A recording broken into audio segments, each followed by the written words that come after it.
बिना मांगे आपने आंदोलन देखा कभी? भाई रिजर्वेशन समझते हो क्या है? रिजर्वेशन है रिप्रेजेंटेशन कि वंचित वर्ग के लोगों का जो पिछड़ापन है उसके आधार पे, उनके प्रतिनिधित्व के आधार पे, उनकी कितनी संख्या उनकी आबादी के हिसाब से शासन प्रशासन सत्ता में होनी चाहिए। अब आप समझिए, यहां आने के बाद लखनऊ से जुड़ी, इससे पे जुड़ी सैकड़ों जानकारी मिली कि यहाँ एसएसपी कितने लगाए, रिजर्वेशन तो देता है 21%, यहाँ कितने लगाए 2, बैठते 16, डीएम कितने लगाए, बैठते तो 16-15, लगाया 1 आधा, पिछड़ों कितने बैठते हैं 20, लगाया 1-2, पिछड़ों के एसएसपी कितने बैठते हैं 20, लगाया 1-2। तो मेरी एक बात समझ में आई कि सरकार के जो नारे हैं ना, सबका साथ सबका विकास, उस नारे का असली सच ये है कि सबका साथ, अपना भी मत कहो, सच कहो, अगर क्षमता है तो हिम्मत है सच कहो, सबका साथ, दोनों का विकास, सभी पिछड़ों का नाश।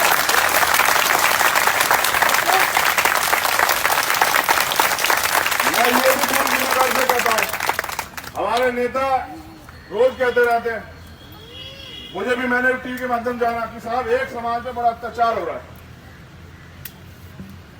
रोज सुना मैंने। फिर मैं लखनऊ आया, हमने कहा जो अत्याचार हो रहा है तो सही पता तो लखनऊ से लगेगा, और लखनऊ आके फाइलें खुलवाई कि लखनऊ हाई कोर्ट में कितने सरकारी कोर्ट हैं, तो पता लगा एक दलित 99% जो है सामान्य जाति के लोग, सरकार ने बनाए। वैकेंसी आई प्रोफेसरों की, एक भी दलित पिछड़ा नहीं, सारे सामान्य जाति के लोग, डीएम सबसे ज्यादा उनके, एसएसपी सबसे ज्यादा उनके, चीफ सेक्रेटरी सब उनके, प्रमुख सचिव सब उनके, अपर सचिव सब उनके, किसी भी डिपार्टमेंट में जाओ उसके हेड उनके। वो लोग सिस्टम सरकार चला रहे हैं, सरकार से आप क्या है, किसी क्या है, सरकार वो चलाते हैं और कह रहे हैं उन पर अत्याचार हो रहा है। फिर मैंने एक बड़े न्यूज चैनल बैठ के कहा कि भाई ये बताओ कितना अत्याचार हुआ, डाटा दे दो, कितने लोगों की हत्या, कितने लोगों के साथ गलत हो गया है, जितना इनके साथ पूरे 5 साल में हुआ, मैं रिकॉर्ड कहता हूं, इतना हमारे लोगों के साथ एक दिन में होता है, और आप कहते हो उन पर अत्याचार हो रहा है। ये एक भर्ती है जिसको आपकी मेहनत परिश्रम से खुल गई। इससे पहले जो भर्ती है उनके हाल अगर आप देखोगे ना तो इससे आपको मिलेगा। मैं समझ रहा हूं हमारे लोग मूर्खता में कहां जी रहे हैं कि जो लोग आज भी इतना भेदभाव करते हैं, हमारे हाथ का छुआ पानी नहीं पीते, वो हमें अधिकार दे देंगे, हम क्यों नहीं समझते हैं? उनको ये पता है कि धर्म नाम की गुलामी इनके गले में पड़ी हुई है। जब हम ये बताएंगे कि हिंदू धर्म खतरे में है, हिंदू खतरे में है, तो ये भूखे रह जाएंगे, लेकिन हमारे पीछे खड़े होंगे। अब आपको ये तय करना है भाई, नौजवान साथियों, पढ़े लिखे लोगों में 2 दिन से समझाता रहता हूँ जो रात को रुकते हैं, क्यों हमें समझाता हूँ, क्लास कराता हूँ इनकी। तो मैं इनको बताता हूँ कि खतरे में लोगों की राजनीतिक रोटियां हैं, बाकी कुछ खतरे में नहीं। अगर खतरे में होता तो चुनाव के समय ही होता है खतरे में, चुनाव के बाद वो दलित पिछड़ा होता है, और फिर मुख्यमंत्री जी के यहाँ जाए जो वर्तमान के हैं, तो वो साबुन देते हैं उनको कि नहा धो के आओ, और अगर अधिकार मांगने जाए तो लाठियां बांटते हैं। तो कई लोग तो यहाँ ऐसे हैं जिनके चाचा ताऊ भी हैं यहाँ सरकार में, उनकी भी गलतफहमियां दूर हुई है। ये भैया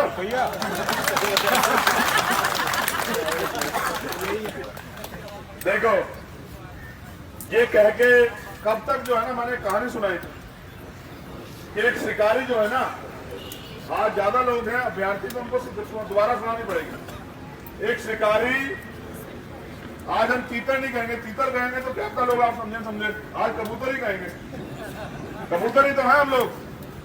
जैसे मुसीबत आती है तो रेत में मुंह दे लेते हैं, सोचते हैं कि बिल्ली को हम दिखाई नहीं दे रहे हैं, ऐसा नहीं है, बिल्ली तो हमें देख रही है, जब उसका मौका लगता है तो इलाज भी कर देती है हमारा। तो एक शिकारी ने कबूतर पाला, जैसे यहाँ स्कूल पे बैठने वाले लोग,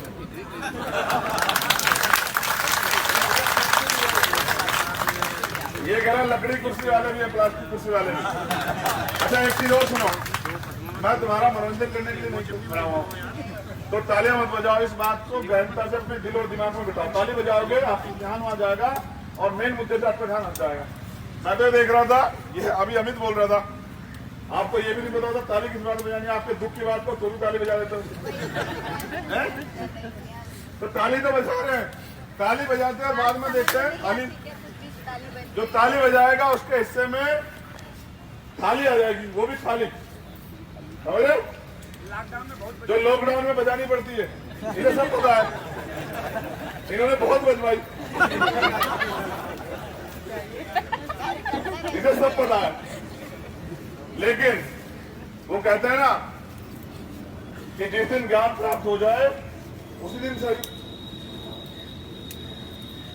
तो एक शिकारी कबूतर पालता है और उस कबूतर को खूब अच्छी तरह खिलाता पिलाता है। कबूतर अगर काजू मांगता है तो बादाम खिलाता है और चना मांगे तो मूंगफली। इतना खिलाता पिलाता है, कबूतर के समझ में आ जाता है कि ये असली आदमी है अपना। समझ रहे?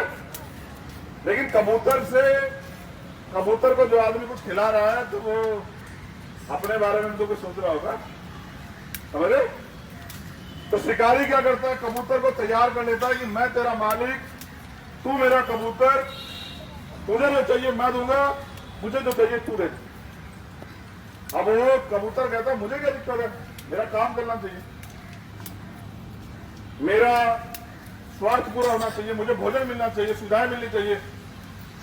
कबूतर को पकड़ता है, जंगल में लेके जाता है, वहां उसके आसपास दाना बिखेरता है। कबूतर को कहता है तुम आराम से खाओ, हम यहाँ दूर बैठे देख रहे हैं, तुम्हारे और साथी आएंगे, उनको भी खिलवाओ। बाद में जो होगा वो उसको भी नहीं पता होगा, उसको तो मतलब ही नहीं है। बहुत सारे कबूतर मेरे जैसे, इसके जैसे, इसकी तरफ देखो पहले और इसकी तरफ देखो, राहुल की तरफ।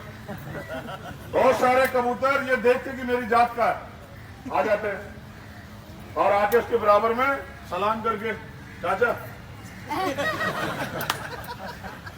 खाओ खाओ खाओ, अपने बालों को खाओ। और बाद में वो क्या करते हैं कि उस जाल में फंस जाते हैं। तो मालिक अपना कबूतर को अलग उठा लेता है, उसे कहता है बहुत बढ़िया काम किया, शाबाश, मंत्री बन।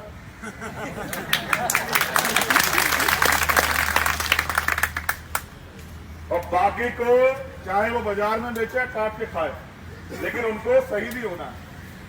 यही आज की राजनीति की सच्चाई है। आप समझ रहे हैं? यही सच्चाई है कि साहब आपकी जात का मिनिस्टर बना दिया, अभी तो सेंटर का विस्तार हुआ था, कहा कि देखो इतने ओबीसी बना दिए, अगर वो ओबीसी वास्तविकता में हमारे हैं तो इस पिछड़े वर्ग की भर्ती के साथ, दलित वर्ग की भर्ती के साथ जो घोटाला हुआ है, उनके दिल को तकलीफ नहीं होती जब उनके बच्चों को लाठी मारी जाती है।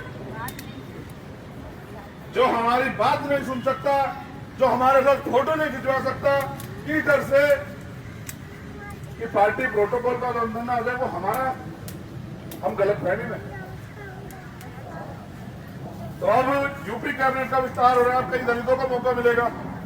एक को तो ऐसे को मौका मिला, हमारा अब भाई है, क्या कहें कि जब मुख्यमंत्री के पास वो गया, सांसद होते उसको भगा दिया, अखबार में छपा, नाम आप जानते हो, लखनऊ में बोर्ड लगे हुए हैं, भक्त ऐसा के साथ भक्त। अब उसको मंत्री बना दिया, क्यों?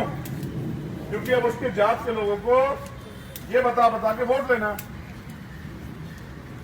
मैं ये समझता हूं, जितना ज्ञान मैंने आज तक सीखा, आप इतिहास पढ़ के देखना, लड़ाई हिंदू मुसलमान कभी थी नहीं। अगर आप आज से 150 साल के पहले से इतिहास में हिंदू मुसलमान की लड़ाई मुझे दिखा दें, मुझे भी पता लग जाए। लड़ाई तो यहां जो वर्ण व्यवस्था बनी थी, ब्राह्मण, क्षत्रिय, वैश्य और शूद्र, और एक और था पांचवा जिसका जिक्र नहीं होता, उसको कहते हैं अछूत। अब ये ब्राह्मण, क्षत्रिय, वैश्य, शूद्र आ चुके तू, बस नाम बदले, जैसे जेल का नाम बदल के इको गार्डन हो गया। इको गार्डन बनने से जगह नहीं बदली, जगह आज भी उनकी स्टूल पे ही है। समझ रहे हो? समय समय बताते रहते हैं कि जगह तुम्हारे स्टूल पे है, नाम तुम्हारा बदल दिया है। ब्राह्मण क्षत्रिय वैश्य अपनी जगह मौजूद है, उनके वर्ग के लोग इकट्ठे रहते हैं। और ये जो शूद्र वर्ण के लोग हैं जिनको ओबीसी आज का कहा जाता है और जिनकी बात मैं कर रहा हूं, जिनमें से मैं एक खड़ा हुआ हूं, जिनको अछूत कहते हैं, जिनको छूना भी पाप था, आज वो भारतीय संविधान की वजह से मंचों पे बोलने लगे हैं, विधानसभा लोकसभा में जाने लगे हैं, डीएम डॉक्टर बनने लगे हैं, डॉक्टर इंजीनियर बनने लगे हैं, बिजनेसमैन बनने लगे हैं। इसलिए सारा दिक्कत खड़ा हुआ है।